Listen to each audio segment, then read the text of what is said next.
Welcome to the Arizona Technology Council's Tech Focus Member Spotlight. The Tech Focus Member Spotlight podcast highlights Arizona's growing prominence as a world-class tech hub. Each podcast episode features innovative entrepreneurs, transformative leaders, tech disruptors, and change agents who are reshaping the state's evolving tech ecosystem in existing and emerging sectors. Please join your host, Eric Miller, as we get to know another interesting member of your tech community.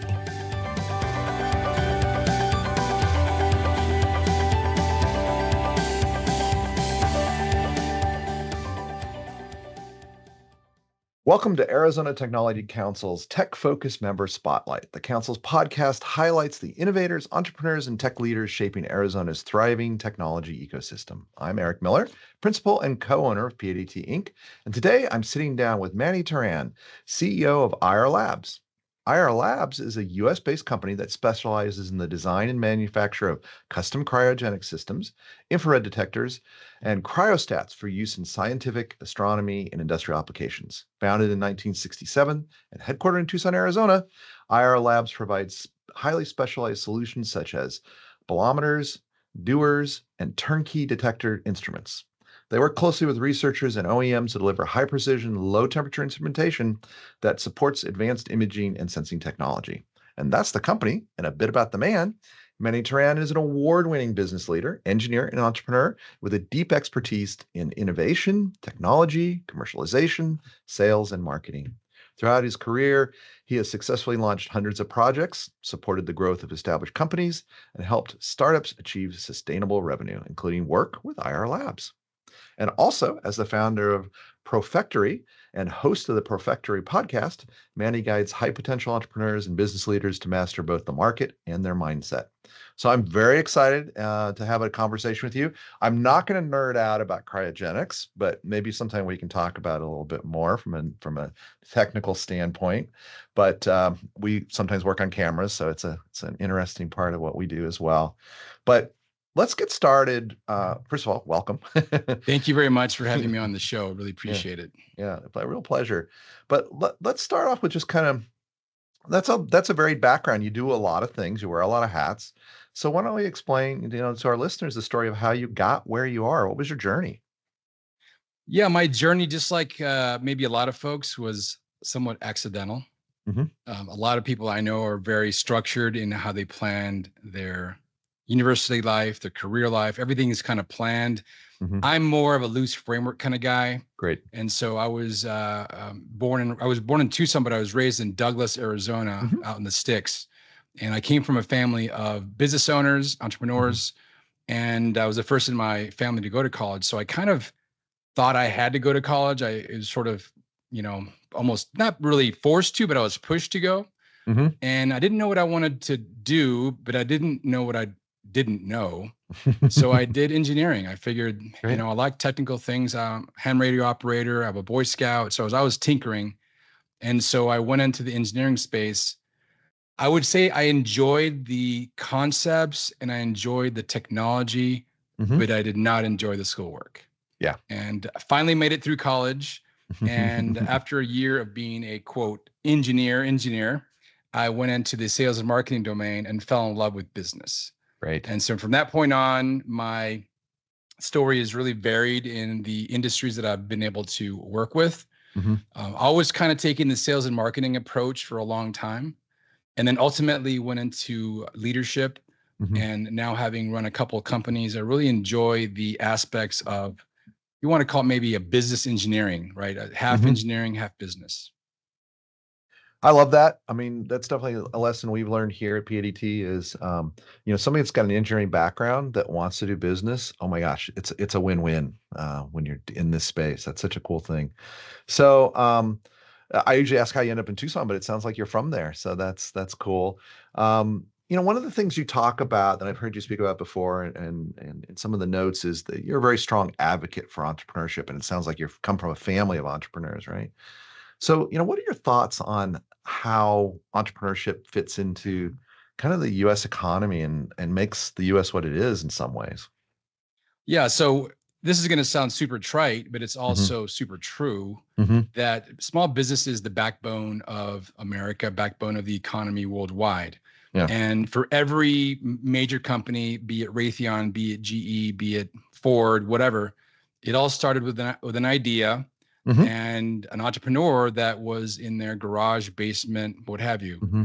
And so I think that all of these big stories we hear on the news, whether they're something about Tesla or AI, whatever, it always comes back down to the people. Yeah. And I think that entrepreneurship in particular needs and has a certain momentum that needs to be cultivated by both the community, like you, Eric, part of the community and the Arizona Tech Council and all that, but also by the community of the family, my friends. And it's oftentimes cutting against the grain. You know, when I told some friends and family that I was going to start my own company, they said, why? You've got this amazing engineering job. You're doing great. Why leap off that cliff into the unknown? And for me, it was not a matter of if, it was a matter of when. So I took some fabric and some rope and jumped off and built the parachute on the way down. I love that. You know, it gets me thinking a little bit. I was speaking with a young lady the other day who comes from a family of entrepreneurs, and she's done her corporate time, and she's asking, and one of the questions that she asked that I've been asking other folks like yourself is, what makes an entrepreneur? So it's kind of something that I think you thought about. So, I mean, why were you the one that made the parachute on the way down and your friends are like, are you crazy? I think it all comes down to mindset, and mindset is built from your childhood experiences. I mean, I'm not going to get Freudian here, but I think a lot of it has to do with how you grew up. And I always had a sense that I had a duty to do more than just, and I say this, it sounds bad, but more than just work at a corporate job. Yeah. I have nothing against corporate jobs. I think they're an integral part of the economy. I think they're great. But for me, I didn't really fit the mold. And I think entrepreneurship has a level of delusion, a level of grit, and a level of an insatiable drive to create. I like that. And a couple people have mentioned that, different words for it, but the delusion part, you got to be able to dream in order to get there. So that's really good. I really like that. Grit, of course, is so important. So, you know, we're talking about entrepreneurship. We're talking about business. It's a little bit of crazy time out there right now. There's lots of local and global and all sorts of things going on. You know, in your experience doing this for a little while, how important are global trends to an entrepreneur, to a business leader, to the success of the businesses they're in charge of? They're absolutely critical. They're the foundation for all business. So if you kind of turn it on its side, if you really think about what business is, it's essentially somebody like me or you or some other company, right? You're solving an unmet or undermet need. You see a problem and you solve it. Right. And then you start to do that, you multiply that collectively, and then those start to form these global trends. AI be one, asynchronous life, there's the gig economy, demographics. These are all big global tectonic shifts that are moving life forward. And no matter who you are, if you're in politics and you're trying to mandate certain things, you can't stop a trend. The best thing you can do is slow it down, but you're not going to stop it. And being reactionary to it when it's too late is not always the best way to move forward. Yeah. So true. I mean, you can be a fast follower. There's nothing wrong with that. And you know, I did a lot of work with my former business partner, Adam Hartung at Spark Partners, and we always looked at the difference between sustaining innovation and disruptive innovation. You can sustain innovation in your process, and you're going to grow no matter what. You're going to grow a few percentage points. But the real magic comes when you do these big disruptive innovations that cause your market to shift. And that's a continuum. It isn't just it's not binary. There's a whole scale.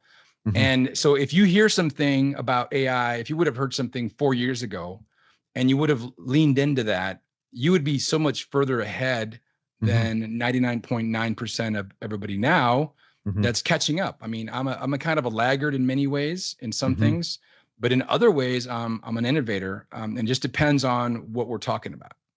Yeah. That's that's true. And of course, AI is the thing that we're dealing with right now, and in both positive but just I like your comment about disruptive, right? I think sometimes we need to take that risk a little bit more and go for that disruption rather than the safe kind of gradual. Right, You want to make a exactly. difference, swing for the fences, right? Um, so, one of the things I've learned about you is that you study Stoic philosophy. It's been a while since I've dug into that a little bit. I've got a Marcus Aurelius book somewhere on a shelf, but why is practicing Stoicism, you think, important from a business standpoint? It's very important because Mm. if you think about the foundation of Stoic principles, Hmm. is that the world is going to be the world. It's going to Hmm. thrash you around. There are things Hmm. in the world you cannot control. The only thing we can control is how we react to the world, Okay. is our own mindset. Hmm. And there's nowhere, I don't know if you have kids, for those that Hmm. have kids, Yeah. you can't control your kids, right? You Yeah. can give them a framework Yep. and then they're their own people. Yeah. And so a lot of my early career was fighting that fight Mhm. between what I can control, thinking I can control more than I could. Mhm. And now there's a more of a loose framework. So you can imagine that life is like the ocean going up and down. You're going to have Mhm. calm days, you're going to have rainy days, you're going to have stormy days and big swells and all that. But it's how you react to it. Mhm. And that leadership comes from within, first of all, but also comes from without, in the sense Okay. that you need to execute, and your words, your ideas, your actions all are what's going to navigate that boat, if you will, on that ocean. If you try to fight it too much, you're going to go down and it's not going to Mhm. be a good story. Yeah. I'll put you on the spot here a little bit. Do you have like a book or a site that kind of talks about stoicism in business you can recommend? There is a lot of books out there, There's a lot. Yeah. and I mean, you can go to the foundational Marcus Aurelius, Yeah. Seneca, Hmm. Epictetus. I mean, there's a lot of stuff out there. A Hmm. lot of it's sort of dense, and Yeah. it's not going to be easy reading, especially for today's Hmm. um, palette. Yeah. So what I recommend the most, and this is going to sound kind of silly, but it's very powerful. Hmm. Go to YouTube, Yeah. type in Stoicism, and go to town. There you I go. myself have a podcast. The You mentioned earlier the Hmm. Perfectory podcast, Yeah. which is a blend between the market and the mindset. So that's a good place. But I'm not going to just say that. I mean, there's so many resources out there, Okay.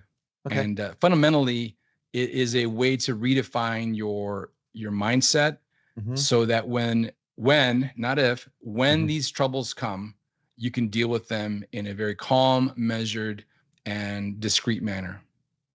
Yeah. I think the problem with the whole public opinion of that branch of philosophy is stoicism is, just suck it up and put up with it, but that's not what it is. It's a lot more. Yeah. There's a lot more to that. And Yeah. matter of fact, there is a lot to, Stoic principles aren't exactly black and white either. There's a Right. Right. spectrum there.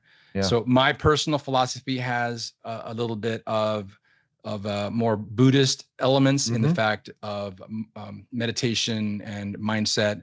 Hmm. You want to throw in a little Christian principles in there Hmm. with respect to how you treat your neighbor, Hmm. and love is the way. So it's a Yeah. blend for me.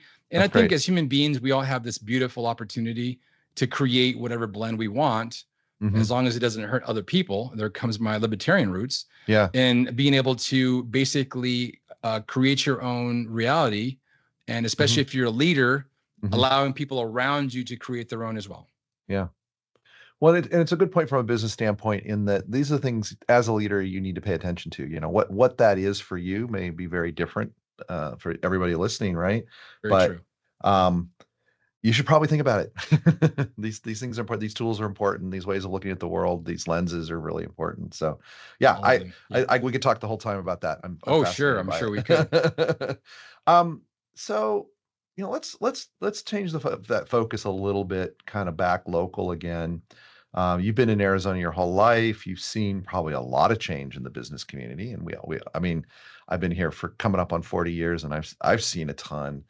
Um, you know, I feel, I kind of agree with you that we're kind of poised for some great times here in Arizona so for some leadership on a national scale. What are your thoughts on that? Where do you think that we're close to kind of breaking through in that area?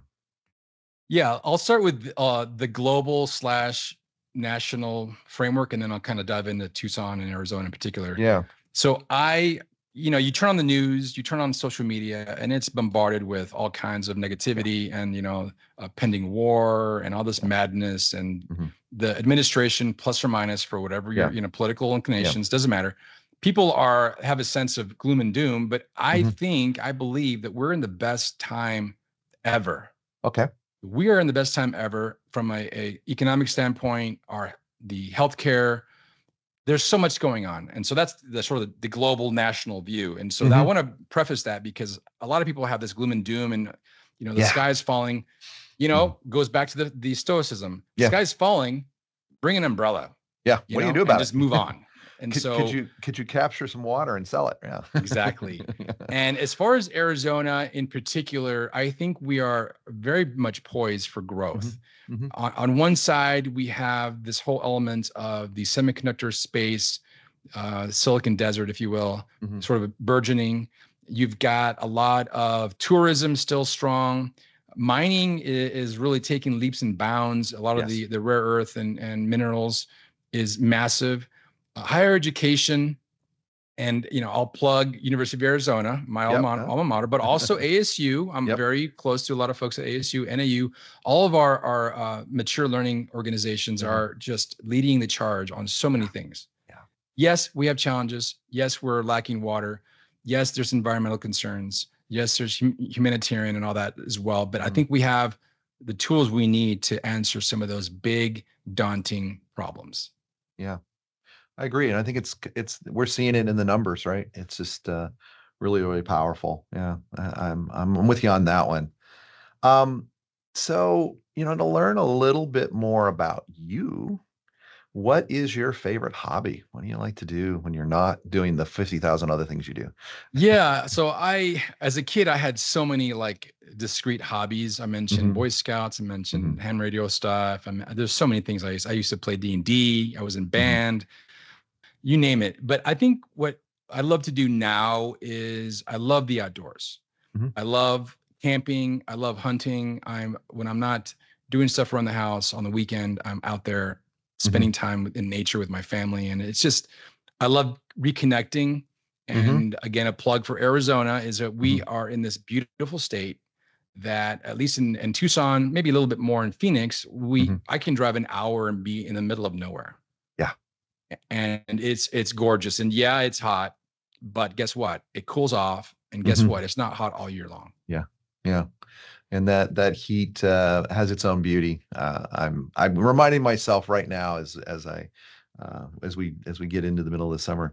That's really cool. And I think people don't take advantage of that enough. We really do have some great resources out there to just kind of get back in touch with things. That's cool. Yeah, Let's we got a little bit more time left here. I'd like to dig a little bit more into the company. Could you kind of, I read the official blurb about it, but I mean, what do you guys, why would a company call you? What do they need that you guys are providing? So IR Labs was founded in 1967 by Dr. Frank Lowe, and he was an astronomer and a professor at U of A. And if you really want to think about it, IR Labs was one of the very early spin-outs from U of A.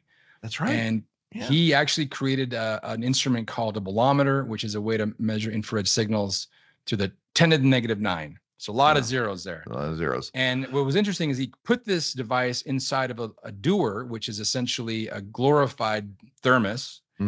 And he would do experiments where he'd drop these from balloons from the sky, and he would write papers.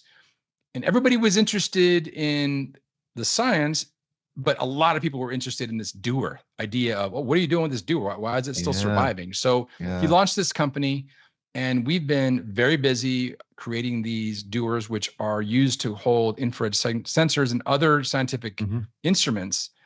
And so we also have part of our business is in the semiconductor space as well. Okay. We have a failure analysis tool. And why would you want to come to us? So first of all, we have the brand recognition, we have the know-how, we have the intellectual property, we have the team, and we have projects that all over the world, from the Canary Islands to Chile to you name it, everywhere. Yeah. And we're sort of nationally and globally recognized for what we produce.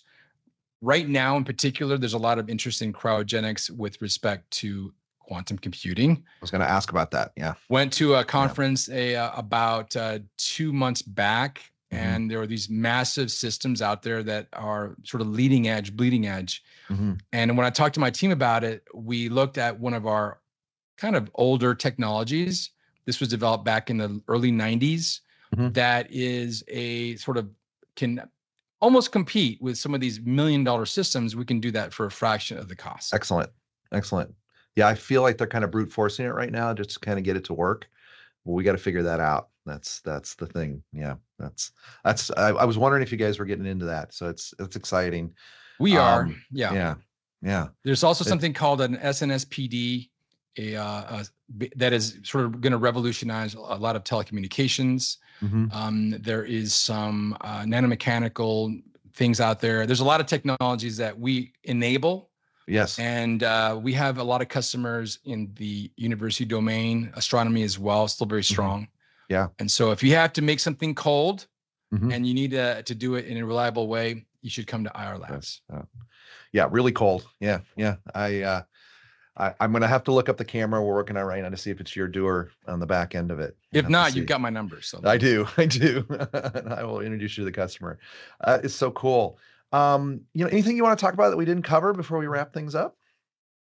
Well, I think that being that this is one of your early questions was about the community. Yeah. And being that this is basically an Arizona Technology Council framework, of course, PADT as well. I think that as a community, one of the things that I believe we can do better is communicate. Yes.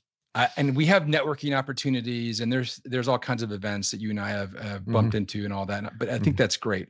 But I think a concerted effort in being able to communicate about opportunities so that we can create even more of a gravitational pull towards Arizona. And in the old days, we would call that sort of water cooler conversations. Now they call them collisions or whatever.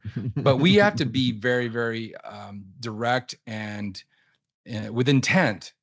I do this all the time. I reach out to buddies and friends and I say, how you been? What's going on? So I'm in the know. So when opportunities come, I can say, hey, Eric, there's this opportunity with this potential client coming into Arizona. Why don't we get together, show them around your facility, all that. I think we need to take that initiative to create a better and stronger community. I like that. Yeah, I think you're right. I think we can't let things happen.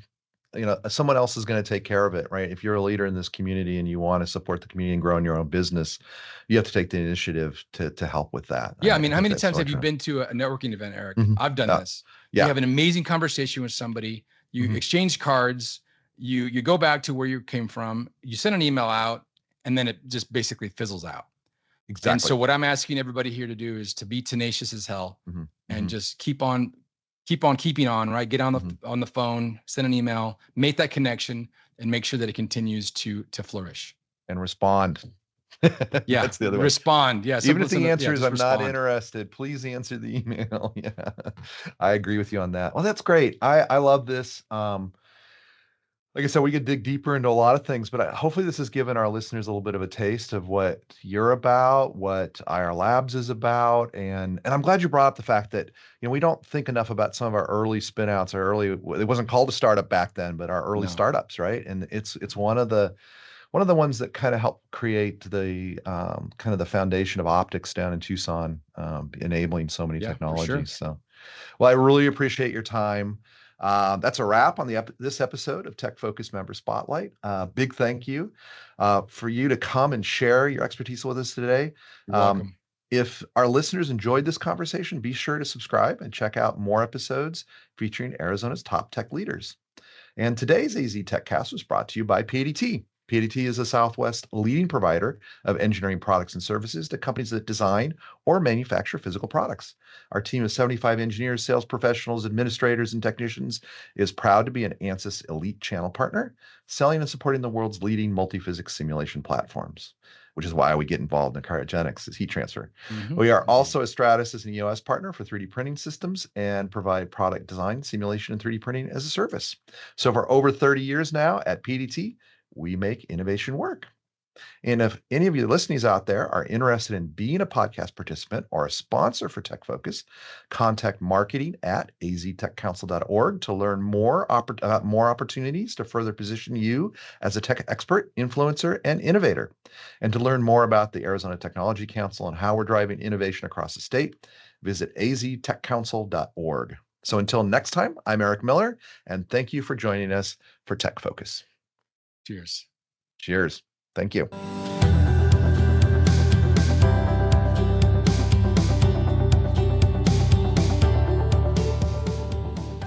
Thank you for joining us for this episode of the Arizona Technology Council's Tech Focus Member Spotlight. If you know of someone we should get to know better, email marketing@aztechcouncil.org. Let's work together to accelerate Arizona's global impact.